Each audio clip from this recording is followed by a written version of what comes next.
ഇക്കായി ഏക് ഹമാര പര്യാവരൺ. 3ാം ക്ലാസ്സിലെ പുതിയ ബുക്കാണ് ഇത്, വീണ അല്ലേ. ഇതിൽ ആദ്യത്തെ പാഠമായിട്ട് വരുന്നത് ഇക്കായി ഏക്കിൽ ആദ്യം വരുന്നത് എന്താണ്?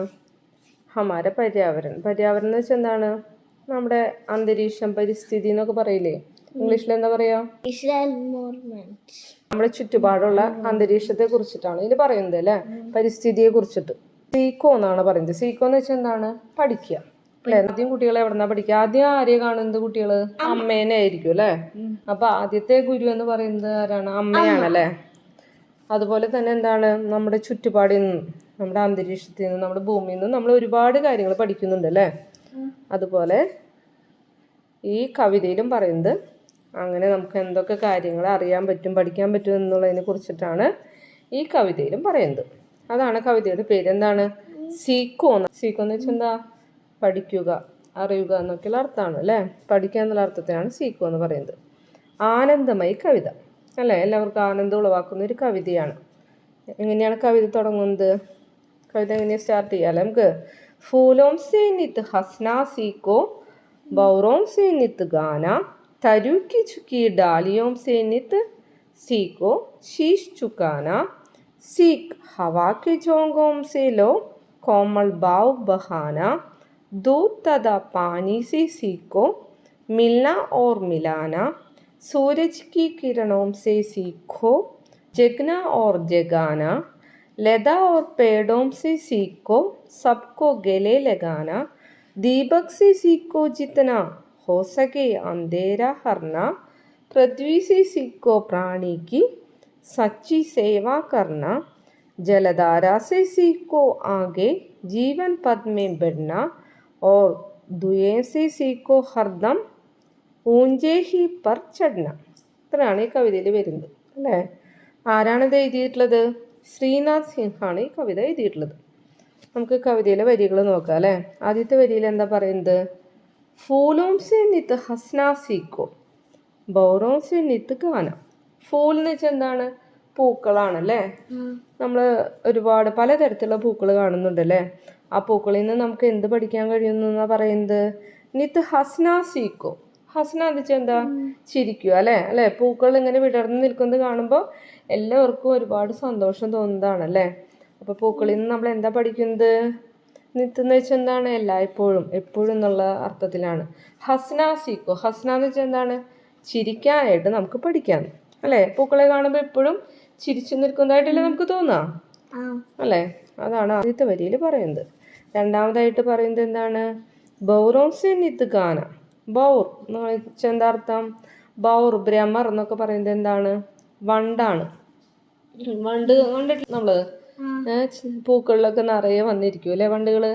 തേൻ കുടിക്കാനായിട്ട് ഇങ്ങനെ മൂളിപ്പാറി നടക്കും അല്ലെ. തേനീച്ചയും വണ്ടൊക്കെ വരും അല്ലെ. തേനീച്ചക്കാട്ടും വ്യത്യാസമുണ്ട് വണ്ടുകൾ അല്ലെ. വണ്ടിയിൽ നിന്ന് നമ്മൾ എന്താ പഠിക്കുന്നത്? ബൗനസ് നിത്ത് ഗാന. എന്താണ്? എപ്പോഴും പാടാനായിട്ടാണ് നമ്മൾ പഠിക്കുന്നത് അല്ലെ. വണ്ടിന്റെ സൗണ്ട് എങ്ങനെയാണ്? പാട്ട് പാടുക ബൂം എന്നൊക്കെ പറഞ്ഞിട്ട് അങ്ങനെ മൂളിക്കൊണ്ടിരിക്കും അല്ലെ. അതാണ് നമ്മൾ പഠിക്കുന്നത്, എപ്പോഴും പാടിക്കൊണ്ടിരിക്കാൻ. അടുത്ത വരിയിൽ നോക്കൂ. തരു की झुकी डालियों से नित सीखो शीश झुकाना. തരു എന്ന് വെച്ചാൽ എന്താണ്? വൃക്ഷമാണ്, മരങ്ങൾ അല്ലേ. മരങ്ങളുടെ കൊമ്പുകളെ കുറിച്ചിട്ടാണ് ഇവിടെ പറയുന്നത്. ചുക്കി ഡാലിയോം. ഡാലിയോ എന്ന് വെച്ചാൽ എന്താണ്? കൊമ്പ്. ശിഖരങ്ങൾ കണ്ടിട്ടില്ലേ? മരങ്ങളിലൊക്കെ കണ്ടിട്ടില്ലേ? ചെറിയ കൊമ്പുകളുണ്ടായിരിക്കും, വലിയ കൊമ്പുകളുണ്ടായിരിക്കും അല്ലേ. അതിൽ നിന്ന് എന്താണ്? നിത്ത്. നിത്ത് എല്ലാ വരിയിലും വരുന്നുണ്ടല്ലേ, എല്ലായ്പ്പോഴും എന്നുള്ള അർത്ഥമാണ്. ചുക്കി എന്ന് വെച്ചാൽ എന്താ? കുനിഞ്ഞു നിൽക്കുന്ന കൊമ്പുകളിൽ നിന്ന് എന്താ നമ്മൾ പഠിക്കുന്നത്? സീക്കോ ഷീഷ് ചുക്കാന. തല കുനിക്കാനായിട്ടാണ് പഠിക്കുന്നത്. ശീഷ് എന്ന് വെച്ചാൽ എന്താ?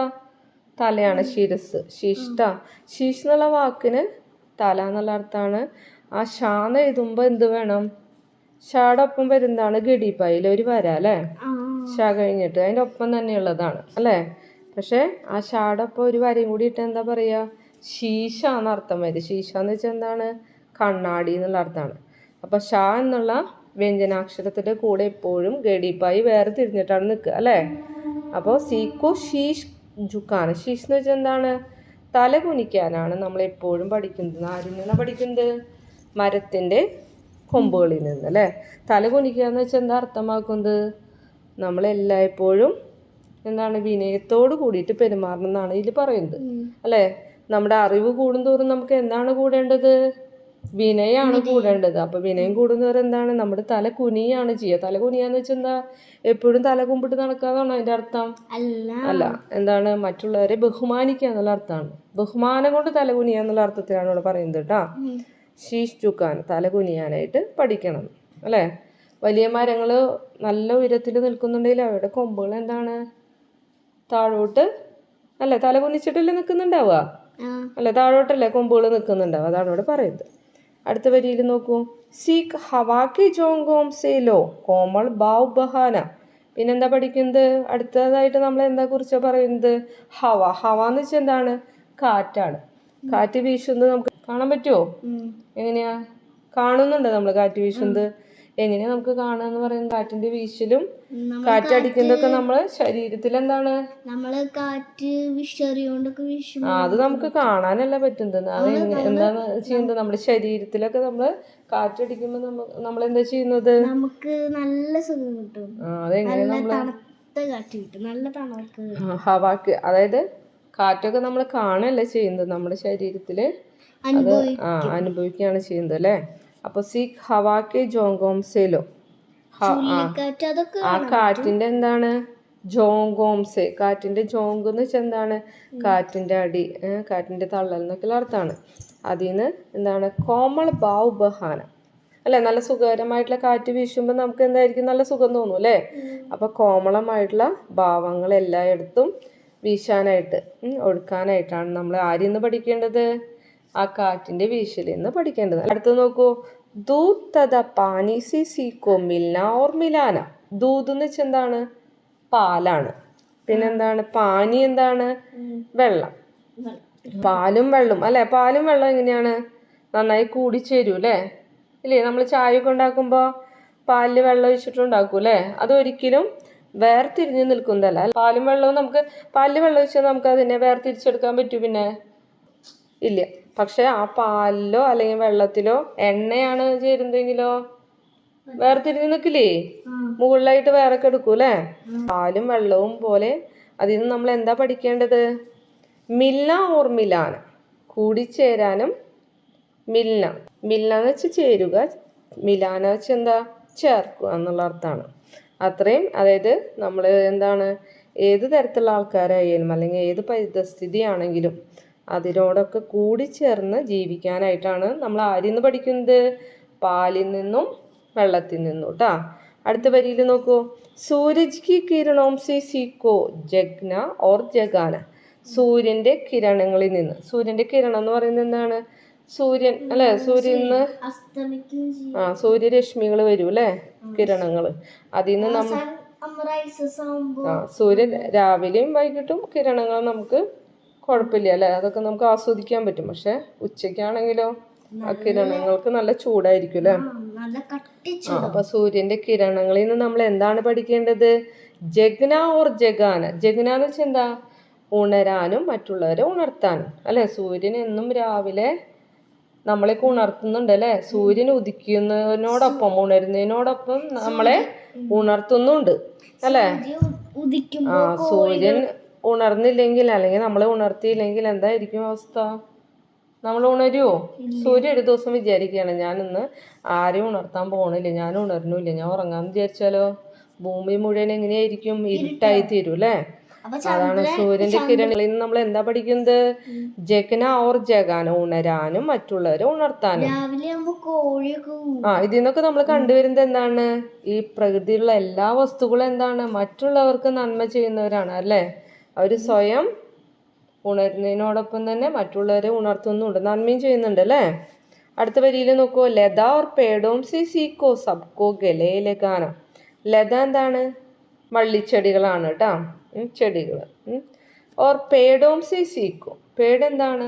മരാണ് കേട്ടോ, വൃക്ഷങ്ങൾ. അപ്പോൾ ആ വൃക്ഷങ്ങളിൽ കണ്ടിട്ടില്ലേ വള്ളിച്ചെടികൾ ഇങ്ങനെ ചുറ്റി പടർന്നിരിക്കുന്നത് കണ്ടിട്ടില്ലേ? ആ ലത ഓർ പേടോം സി സീക്കോ. ഇതിൽ കാണാൻ പറ്റുന്നുണ്ട് അല്ലേ, കണ്ടോ? മരത്തുമേ വള്ളിച്ചെടികൾ കണ്ടോ, പൂക്കളൊക്കെ വിടർന്ന് നിൽക്കണ കണ്ടോ? അങ്ങനെ ആ വള്ളിച്ചെടികൾ പടർന്നു പോയിട്ടുണ്ടാവൂലെ. മാവുമ്മയൊക്കെ കണ്ടിട്ടില്ലേ? പടർന്നു നിൽക്കുന്നത് അതിൽ പൂക്കളൊക്കെ കാണാനുണ്ട്, വണ്ടുകള് പൂക്കൾ വണ്ടുകള് പറക്കുന്നത് കാണാനുണ്ട് ഇല്ലേ? ഇവിടെയുണ്ട് പൂക്കൾ. അപ്പൊ ആ വള്ളിച്ചെടിയില് എന്താണ് മരത്തിൽ ഇങ്ങനെ ചുറ്റി പടർന്ന് കയറിങ്ങനെ കാണാം അല്ലെ. മുല്ലയൊക്കെ മാവുമ്മലൊക്കെ കാണാട്ടില്ലേ പലതരത്തിലുള്ള ചെടികൾ ഇങ്ങനെ പടർന്നു പോയിട്ട് അതിന്മേക്ക് വള്ളിച്ചെടികൾ പടർന്നു പോകും അല്ലേ. അതിൽ നിന്ന് എന്താണ് നമ്മൾ പഠിക്കുന്നത്? ആ മരത്തില് ചുറ്റിപ്പണഞ്ഞു പോയിട്ടുള്ള വള്ളിച്ചെടിയിൽ നിന്ന് എന്താ പഠിക്കുന്നത്? സബ്കോ ഗലേ ലഗാന, എല്ലാവരും എന്താണ് ഗലേ ലഗാന എന്ന് വെച്ചാൽ എന്താണ്? ആലിംഗനം ചെയ്യുക, കെട്ടിപ്പുണരുക എന്നുള്ള അർത്ഥമാണ്. ഇവിടെ എന്താ അർത്ഥമാക്കുന്നത്? ഗലേ ലഗാന വെച്ചാൽ എല്ലാവരെയും ചേർത്ത് നിർത്തുക എന്നുള്ള അർത്ഥമാണ്. ആ മാവും അതിൽ പടർന്നു പോയിട്ടുള്ള വള്ളികൾ അല്ലേ. ഇവിടെ ഒരു മാവ് നിൽക്കുന്നുണ്ട്, അതില് വള്ളിച്ചെടി പറന്നു പോയിരിക്കുന്നത് ഏതാണ്? മുല്ലയാണ്. ആ മുല്ല ആ മാവുമ്മ ചുറ്റി പണിത് എന്താണ് ആ മാവിന്റെ ഉള്ളിലേക്ക് വരെ ചെന്നുണ്ട്, ഇറങ്ങിപ്പോയിട്ടുണ്ട്. അതായത് മരം ചെറുതായിരുന്നപ്പോൾ അങ്ങനെ പടർന്നു കയറിയിട്ടുള്ളതാണ്. പിന്നെ അതെന്താണ് മരം വലുതായി, പക്ഷെ അപ്പൊ എന്താണ് ഈ വള്ളിച്ചെടി ആ മുല്ല അതിന്റെ ഉള്ളിലേക്കായിട്ടാണ് നിൽക്കുന്നത്, പടർന്നു പോയിട്ടുള്ളത് കേട്ടോ. അപ്പൊ അങ്ങനെയാണ്, അത്ര ഇഴുകി ചേർന്നിട്ടാണ് അവര് നിൽക്കുന്നത് അല്ലേ. ആ വള്ളിച്ചെടി ഏതാണോ അല്ലെങ്കിൽ മരം ഏതാണെന്ന് തിരിച്ചറിയാൻ പറ്റില്ല. അതുപോലെ അപ്പൊ അതുപോലെ എല്ലാവരെയും നമ്മൾ ചേർത്ത് നിർത്താനായിട്ട്, യോജിപ്പിച്ച് നിർത്താനും പഠിക്കണം എന്ന് പറയാണ് കേട്ടോ. കൂട്ടുകാരായാലും നമ്മളെ അവരൊക്കെ എന്താണ് പഠിപ്പുള്ളവരായാലും പഠിക്കാത്തവരാണെങ്കിലും നിറവ്യത്യാസം കൊണ്ട് ഒന്നും അവരെയൊന്നും നമ്മൾ മാറ്റി നിർത്തരുത്. എല്ലാവരെയും നമ്മുടെ കൂടെ നിർത്താനായിട്ട് നമ്മൾ പഠിക്കുന്നതാണ് ഇതെന്ന് പറയാം. അടുത്ത വരിയിൽ നോക്കൂ. ദീപക് സെ സീക്കോ ജിത്തനാ ഹോ സകെ അന്ധേര ഹർന.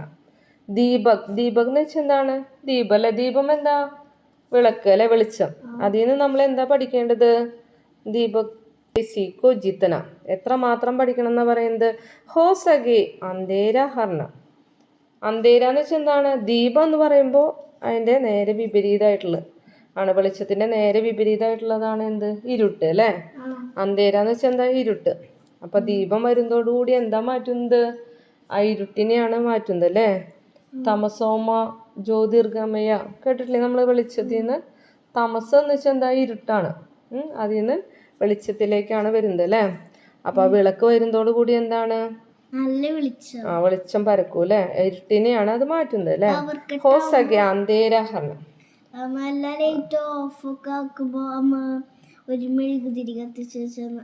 അപ്പൊ എന്താണ്? ഇരുട്ടാകുന്ന തമസിന്ന് എന്താണ്? വെളിച്ചത്തിലേക്ക് വരാനായിട്ടാണ് പറയുന്നത്. ദീപക്സെ ആ വിളക്കിന്ന് പഠിക്കുന്നത് എന്താണ്? നമുക്ക് പറ്റാവുന്ന തരത്തിൽ ഇരുട്ടിനെ മാറ്റണം. ഇവിടെ ഇരുട്ട് എന്നുള്ള രണ്ട് തരത്തിലുള്ള അർത്ഥം വരാം അല്ലേ. ഇരുട്ടിന്ന് വെളിച്ചത്തിലേക്ക് വരിക എന്നുള്ളതിന് വേറൊരു അർത്ഥം കൂടി ഉണ്ട്. എന്താണ്? ഈ ഭൂമിയിലെ ഇരുട്ടാകുന്ന അന്ധകാരത്തെ, അതായത് മോശപ്പെട്ട കാര്യങ്ങളൊക്കെ മാറ്റിയിട്ട് അതിൽ നിന്ന് എന്താണ് നല്ലതിലേക്ക് എത്തിക്കാൻ അല്ലേ. അടുത്ത വരിയിൽ നോക്കുക. പൃഥ്വി സി സീക്കോ പ്രാണിക്ക് സച്ചി സേവ കർണ. പിന്നെ എന്താണ്? പൃഥ്വി, ഈ ഭൂമിയിൽ നിന്ന് നമ്മൾ എന്താണ് പഠിക്കുന്നത്? പ്രാണിക്ക്, ജീവികളെ അല്ലേ. ഭൂമിയിലെ എല്ലാ ജീവജാലങ്ങളെയും ഈ ഭൂമി ഒരുപോലെ സംരക്ഷിക്കുന്നുണ്ട് അല്ലേ. ചെറുതാണെങ്കിലും വലുതാണെങ്കിലും എല്ലാ ജീവജാലങ്ങളെയും ഒരുപോലെ സംരക്ഷിച്ചു നിർത്തുന്നതാണ് ഭൂമിദേവി അല്ലേ. ഭൂമിദേവിയാകുന്ന അമ്മ അല്ലേ. ആ പ്രതീസെ സീക്കോ പ്രാണിക്ക് സച്ചി സേവാക്കുന്ന, യഥാർത്ഥത്തില് അവരെ സത്യസന്ധമായിട്ട് സേവിക്കാനാണ് ആരിന്ന് പഠിക്കുന്നത്? നമ്മള് ഭൂമിദേവി എന്ന് പഠിക്കുന്നത് അല്ലെ. എല്ലാ ജീവജാലങ്ങളെയും ഒരുപോലെ കണ്ടിട്ട് സേവിക്കുകയാണ് ആര് ചെയ്യുന്നത്? ഭൂമിദേവി ചെയ്യുന്നത് അല്ലെ. ഇനി നമ്മൾ എന്താ കാണുന്നത്? ജലധാര സെ സീക്കോ ആകെ ജീവൻ പദ്മേം പെടണം. ജലധാര എന്ന് വെച്ചാൽ എന്താണ്? ജലം എന്ന് വെച്ചാൽ എന്താ? വെള്ളം അല്ലേ. ആ ജലധാര എന്താണ്? ജലം ഒഴുകുന്ന ആ ജലപ്രവാഹം. അതായത് എന്താ? പുഴകളും നദികളും അല്ലെ, വെള്ളച്ചാട്ടങ്ങളും ഒക്കെ ഉണ്ട് അല്ലെ, ജലം ഒഴുകുന്നത്. അതിൽ നിന്ന് നമ്മൾ എന്താ പഠിക്കുന്നത്? ആകെ ജീവൻ പദ്മേം പെടണം. ആ ജലപ്രവാഹം എപ്പോഴും എന്താണ്? മുന്നിലേക്കല്ലേ അത് പ്രവഹിച്ചുകൊണ്ടിരിക്കുന്നത്. നമുക്കറിയാലേ, വലിയ രീതിയിൽ ജലപ്രവാഹമാണെങ്കിൽ പോകുന്ന വഴിയിലുള്ള എല്ലാ വസ്തുക്കളെയും തട്ടി മാറ്റിക്കൊണ്ടാണ് അത് പോകുന്നത് അല്ലേ. വെള്ളപ്പൊക്കമൊക്കെ ഉണ്ടാകുമ്പോൾ കണ്ടിട്ടില്ലേ? ആ ജലധാരയിൽ നിന്ന് നമ്മൾ എന്താ പഠിക്കുന്നത്? ആകെ ജീവൻ പദ്മം പെടണ, ജീവിതമാകുന്ന വഴിയിൽ. പദ്മ എന്താ? വഴി. ആ ജീവിതമാകുന്ന വഴിയിൽ എപ്പോഴും മുന്നോട്ട് പോകാനാണ്. അതായത് നമ്മളെന്താണ്? ചെറിയ വിഷമങ്ങളും അല്ലെ, സ്കൂളിലൊക്കെ കുട്ടികൾ കേട്ടിട്ടില്ലേ? എന്തെങ്കിലും ചെറിയ വിഷമം വരുമ്പോൾ അവരെന്താണ്? അവർക്ക് നിരാശ വരൂലേ, ദുഃഖം വരൂലേ. അങ്ങനെയല്ല വേണ്ടത്. എന്താണ്? ആ ജലപ്രവാഹത്തിൽ നിന്ന് നമ്മൾ എന്താ പഠിക്കേണ്ടത്? ജീവിതമാകുന്ന വഴിയിൽ എപ്പോഴും മുന്നോട്ട് നീങ്ങുക. അല്ലേ? നമ്മൾ പോകുന്ന വഴിയിൽ എന്തായിരിക്കും? ദുഃഖങ്ങളും. എപ്പോഴും സന്തോഷമായിരിക്കും ഉണ്ടാവുക? ദുഃഖങ്ങളും പ്രശ്നങ്ങളൊക്കെ ഉണ്ടാവും അല്ലേ? എന്നാലും എന്താണ്, നമ്മളെപ്പോഴും നിരാശപ്പെടാതെ എപ്പോഴും മുന്നോട്ട് പോകണമെന്നാണ് നമ്മൾ ഏതിൽ നിന്ന് പഠിക്കുന്നത്? ജലധാരയിൽ നിന്ന്, അതായത് നദികളിൽ നിന്നും പുഴകളിൽ നിന്നൊക്കെ നമ്മൾ പഠിക്കേണ്ടത് കേട്ടാ. എപ്പോഴും മുന്നേറാം. ലാസ്റ്റ് വരിയിൽ നോക്കൂ. ഓർ ദുവേസെ സീക്കോ ഹർദം ഊഞ്ചേ ഹി പർ ചടന. ദുവ എന്ന് വെച്ചാൽ എന്താണ്? ദുവേം. എന്താ സാധനം? ദുവേം പുകയാണ്. ആ പുകയിൽ നിന്ന് നമ്മൾ എന്താ പഠിക്കേണ്ടത്? ഹർദം എല്ലായ്പ്പോഴും. എന്താണ്? ഊഞ്ചേ ഹി പർ ചടന. ഊഞ്ച എന്ന് വെച്ചാൽ എന്താണ്? പുക എപ്പോഴും എവിടേക്ക് പോയിക്കൊണ്ടിരിക്കുക? മുകളിലോട്ടാണല്ലോ. മഞ്ഞൊക്കെ കണ്ടിട്ടില്ലേ? മുകളിലോട്ടല്ലേ പോയിക്കൊണ്ടിരിക്കുക. അപ്പോൾ ഉയരത്തിലേക്ക് മുന്നേറാനായിട്ടാണ് ഏതിൽ നിന്ന് നമ്മൾ പഠിക്കേണ്ടത്? പുകയിൽ നിന്ന് പഠിക്കേണ്ടത് അല്ലേ? അപ്പോൾ ഇതിലെല്ലാം നമ്മളെ പഠിപ്പിക്കുന്നത് എന്താണ്? ഈ ഭൂമിയിലുള്ള എല്ലാ കാര്യങ്ങളും നമ്മളെ എന്താണ് പഠിപ്പിച്ചു തരുന്നത്?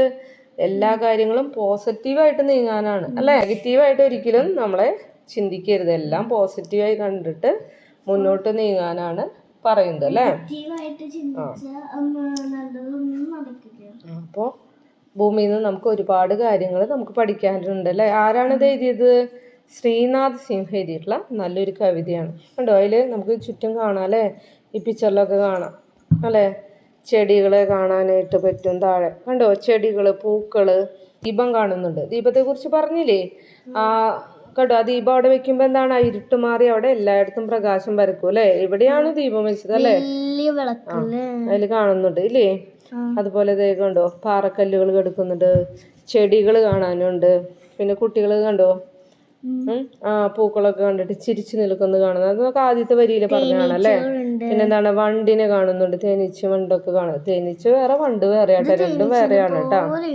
പിന്നെ നോക്കൂ, ഈ സൈഡിലായിട്ട് കാണുന്നുണ്ട് എന്താണ്? കിളികള് പാടുന്നുണ്ട് അല്ലേ? പിന്നെന്താണ്? പൂക്കളുണ്ട്. പിന്നെ മഴ പെയ്യുന്നത്, വെള്ളത്തുള്ളികൾ വീഴുന്നത് കണ്ടോ? പുക പോണ കണ്ടോ? ആ മരത്തുമ്മ വള്ളിച്ചെടികൾ പടർന്ന് കാണാണ്ട് കണ്ടോ? വള്ളിച്ചെടി കണ്ടോ പടർന്ന് കിടക്കുന്നത്? പിന്നെ കണ്ടോ പുക മുകളിലേക്ക് പോണുണ്ട് അല്ലേ? ആ വീടിന്റെ മുകളിൽ നിന്ന്. പിന്നെ കണ്ടോ നമ്മുടെ ബുക്കിന്റെ പേരെന്താ പറഞ്ഞത്? വീണയാണ്. വീണയും കാണുന്നുണ്ടല്ലേ ഇതില് പുഴയും കാണാനുണ്ട്. പുഴ, ജലപ്രവാഹത്തെ കുറിച്ച് പറഞ്ഞില്ലേ മുന്നോട്ട് നീങ്ങാനായിട്ട്? പുഴയും കാണുന്നുണ്ട് അല്ലേ? നല്ല കവിതയല്ലേ? അപ്പൊ ഈ ഭൂമിയിൽ നിന്ന് നമ്മൾ ഒരുപാട് കാര്യങ്ങൾ പഠിച്ചുകൊണ്ട് എന്താണ്, നല്ല കുട്ടികളായിട്ട് വളരാനാണ് ഈ കവിതയിൽ കൂടി ഈ കവി പറയുന്നത് അല്ലേ?